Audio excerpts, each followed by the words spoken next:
Netflix already testing Warner Brothers and DC content as WBD cell drama eats up. So here we are once again at Cosmic Book News with this little tidbit that is rather significant.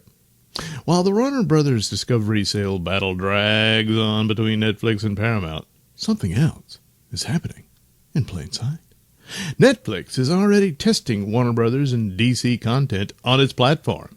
According to Puck News, that's with a P, the latest Nailsin streaming chart shows 4 Warner Brothers series landing in the top 10 most watched acquired shows.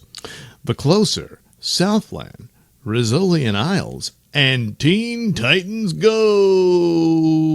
These weren't topping charts on HBO Max. They're now performing on Netflix. Per Puck, again, that's with a P. These Warner titles are ranking highly because WBD has been licensing them to Netflix.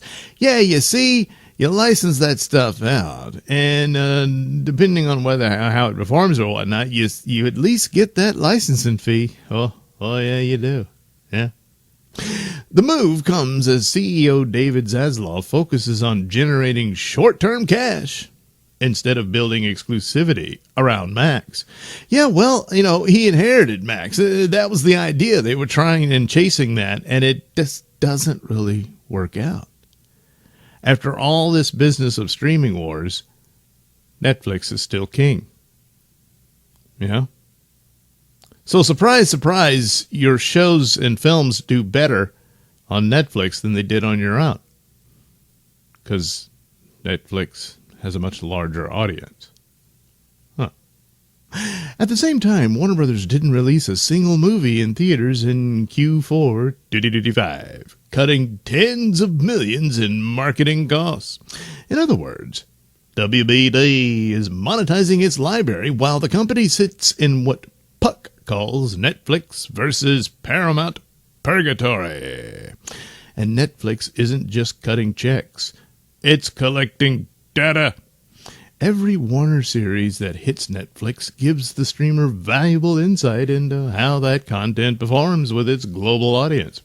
That includes genre trends, rewatch value, completion rates, demographics, and regional performance. If Netflix is seriously pursuing WBD, this is due diligence in real time. Instead of guessing how the DC or Warner catalog might perform, Netflix is watching the numbers roll in. And the early signals look strong. Hey, look, it's Black Adam. What's he doing here? Well, DC content has historically done well on Netflix. One example is Black Adam starring Dwayne Johnson, which topped the Netflix charts after landing on the platform. Despite its theatrical controversy, the film found a second life in streaming and pulled significant viewership numbers. If you're Netflix, that matters. It tells you the DC brand still carries global value, even when box office results don't always match expectations, i.e. James Gunn's Superman. If Paramount is still in the race, Netflix isn't sitting idle. It's actively testing how Warner Brothers TV and DC content perform on its platform. It's learning what drives engagement. It's analyzing the value of the library in real-world conditions. That gives Netflix leverage. By the time any final bid decision lands, Netflix may already know exactly what the WBD catalog is worth to its ecosystem. And if DC keeps performing the way it historically has on Netflix, that only strengthens the case that the Warner Library remains one of the most valuable assets in Hollywood. Well, it's an opinion that seems to have dominated the battle in the first place. The way they're chasing it with everything they've got, Meanwhile, what was the best Marvel TV show? Daredevil, hands down. The original one. And that's just the way it is. Let's see what the results are. And I was right! See? Yeah, but it's not. So anyway, this is the situation, sure. And yeah, it's very smart for them to test it and look at it. And Warner Brothers, when Zaslav was licensing everything out, that was another way of setting this up, because this was always the plan. You know? And so other services had access to Warner Brothers material, and they watch how it performs on there. So of course, Black Adam is and it's a really good example because it's theatrical performance. It didn't merit a sequel and all that. And then, lo and behold, it finds a second life on streaming, and you test that, overall with an audience Netflix has, and sure enough, the numbers are really good. So, of course, that tells them a lot about, is this worth pursuing or not? And we could just continue with the license fee. However, this brings the question for Paramount: should they win? Are you going to end up licensing stuff out to Netflix anyway? Because the thing is that there's more eyeballs on Netflix.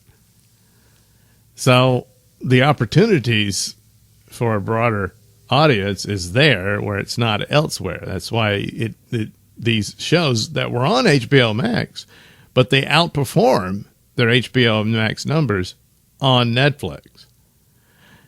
That wouldn't be the same on PP, Paramount Plus. Even though, I think overall Paramount would be the better of the two. Neither one are great. This is a sad situation, what's become of Warner Brothers, but that's the way it is. However, this is a strong argument for Netflix. Now, sadly, yes, it's only the streaming model, which has its own problems.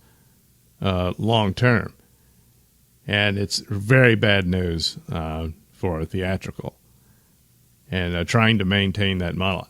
It may not be possible, and this is beyond what any efforts any executives want to do, or anybody who wishes it would continue. Paramount seems to be the stronger in that case, at least what they've announced, and their plans to have. I think they wanted 30 movies released a year.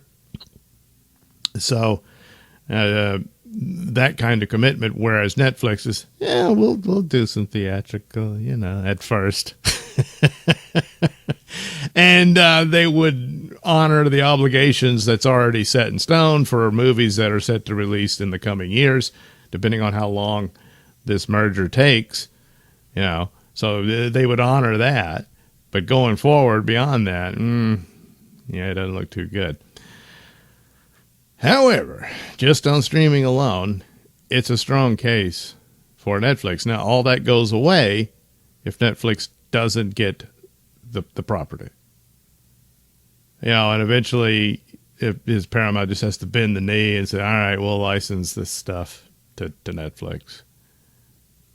And I guess Amazon by default, But other than that, it's really the only game in town when it comes to streaming. That's just the sad truth of it.